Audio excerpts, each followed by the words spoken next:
Hi, welcome to Rajesh cinemas. நான் உங்க ராஜேஷ்.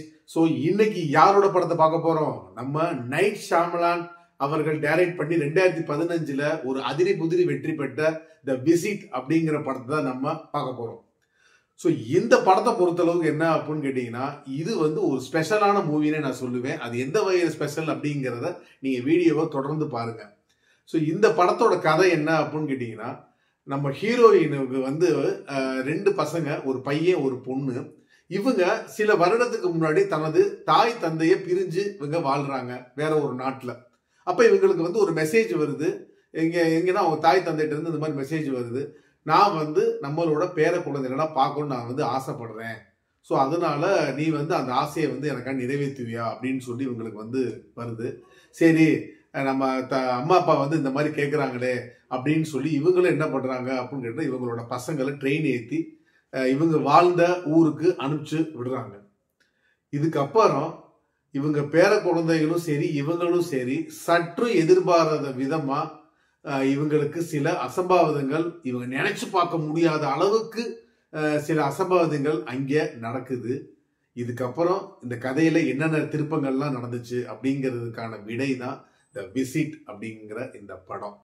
பொதுவாகவே உங்களுக்கு தெரியும், நைட் ஷாமலானோட படங்கள் எல்லாமே வந்து பார்த்தீங்க அப்படின்னா, அவர் ப்ரொடியூஸ் பண்ணுற படமாக இருந்தாலும் சரி, அவர் டைரக்ட் பண்ணுற படமாக இருந்தாலும் சரி, கண்டிப்பான ஒரு ரெண்டு விஷயம் இருக்கும். ஒன்று, அது அந்த ஸ்கிரிப்டே ஒரு டிஃப்ரெண்ட்டாக இருக்கும். ரெண்டாவது, அது பெரும்பாலான காட்சிகள் வந்து பார்த்தீங்க அப்படின்னு கேட்டிங்கன்னா நைட்டில் தான் இருக்கும். மூணாவது வந்து என்ன அப்படின்னு கேட்டிங்கன்னா, நம்ம சற்றும் எதிர்பார்க்காத ஒரு கிளைமேக்ஸ் ட்விஸ்ட் இருக்கும். அதுதான் இந்த நைட் ஷாமலானோட மிகப்பெரிய ப்ளஸ். அந்த பிளஸ்ஸை இந்த மூணு பிளஸ்ஸையுமே இந்த படத்துல அப்படியே கொண்டு வந்திருக்காரு. அதுதான் இந்த படத்துக்கு ஒரு மிகப்பெரிய பலம்னே சொல்லலாம். ஏன்னா நைட் ஷாமலானோட டச் இருக்கிறனாலேயே நம்ம வந்து இந்த படத்தை வந்து என்ன அப்படின்னா சீட்டு எட்ஜில் பார்த்த மாதிரி எனக்கு ஒரு ஃபீலிங். அந்த அளவுக்கு வந்து நம்மளை மிரள வச்சுட்டாங்கன்னே சொல்லலாம். ஏங்க, ஒரு படத்தை இப்படி எல்லாம் எடுக்க முடியுமா? ஒரு சின்ன வீடு, அதுல சில கேரக்டர்ஸ், ஒரு 3ல இருந்து 4 கேரக்டர்ஸ் தான். அந்த கேரக்டர்ஸை வச்சு நம்மளை வந்து என்ன அப்படின்னு கேட்டீங்கன்னா ஹார்ட் பீட்டை வந்து எதிர வைக்க முடியுமா அப்படின்னு சொல்லி கேட்டீங்க அப்படின்னா கண்டிப்பா முடியும் அப்படின்னு சொல்லி நைட் ஷாமலான் வந்து இந்த படத்துல வந்து நிரூபிச்சிருக்காரு. அதை ஸ்கிரீன் மூலமா பிரசன்டேஷன்லேயே கொண்டு வந்திருக்காருன்னே சொல்லுவேன். அதுதான் இந்த படத்துக்கு ஒரு மிகப்பெரிய பலம்னே சொல்லலாம்.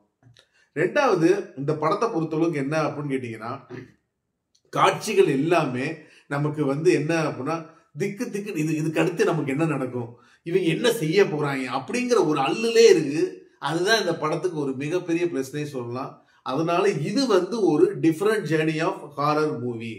ஸோ இந்த படத்தை பொறுத்தளவுக்கு என்ன அப்படின்னு கேட்டா அந்த ஃபீலிங் வந்து கண்டிப்பான முறையில உங்களுக்கு கிடைக்கும். இதுல அந்த பர்டிகுலரா நான் வந்து ஒரு 2 கேரக்டர் பத்தி சொல்லணும். அதுல வந்து இந்த ஹீரோயினோட வந்து அப்பா அம்மா வருவாங்க. அது வந்து பாத்தீங்க அப்படின்னா நடிப்புல மிரட்டிருக்காங்கன்னே சொல்லலாம். ஏங்க, இந்த வயசுக்கு இப்படிதான் நடிக்க முடியுமா அப்படின்னு சொல்லி மிரட்டி விட்டுருக்காங்கன்னே சொல்லலாம். சான்ஸே இல்லை. ஏன்னா இவங்களோட நடிப்பு தான் படத்துக்கு பலமே. இவங்க நடிக்கல, இல்ல ஒழுங்கா பிரசன்ட் பண்ணல அப்படின்னா இந்த படம் அவ்வளவுதான், டோட்டலாவே வேஸ்டா போயிடும். ஸோ இவங்களுக்கு இந்த அளவுக்கு ஒரு மெச்சூர்டான ஒரு கேரக்டர் கொடுத்து அதை பிரசன்ட்ல கொண்டு வந்திருக்காங்க பாத்தீங்களா, ஆசம்ங்க. அது வந்து இவங்களுக்கு வந்து ஒரு என்ன சொல்றது, ஒரு மிகப்பெரிய பிளஸ்னே சொல்லலாம் இவங்களோட நடிப்பு. சரி, முதல்ல இந்த படம் எப்படி இருக்கு அப்படின்னு சொல்லி கேட்டீங்க அப்படின்னா, நான் ஆல்ரெடி சொல்லிட்டேன். நம்ம ஹைப்புக்கு ஏற்ற மாதிரி, நம்மளோட வேவ்ஸுக்கு ஏற்ற மாதிரி இந்த படம் அனைத்து தரப்புகளையும் ஒரு கவரக்கூடிய ஒரு செம்மையான ஒரு ஹாரர் மூவி, ஒரு டிஃப்ரெண்டான ஹாரர் மூவி. ஸோ இந்த படத்தை மிஸ் பண்ணிடாதீங்க. மீண்டும் அடுத்த மூவி ரிவ்யூவில் நான் உங்களை சந்திக்கிறேன். என்னோட சேனலை இதுவரையும் சப்ஸ்கிரைப் பண்ணாமல் சப்ஸ்கிரைப் பண்ணி வச்சுக்கோங்க. மக்களே, நிறைய பேர் வந்து சப்ஸ்கிரைப் பண்ணாமல் பார்க்குறீங்க. ஸோ தயவுசெய்து நீங்கள் வந்து சப்ஸ்கிரைப் பண்ணி எனக்கு வந்து சப்போர்ட் பண்ணுங்கள், நான் வந்து உங்கள்கிட்ட கேட்டுக்கிறேன். இந்த வீடியோ பிடிச்சிருந்துச்சு அப்படின்னா லைக் பண்ணுங்கள், ஷேர் பண்ணுங்கள், கமெண்ட் பண்ணுங்கள். நன்றி, வணக்கம்.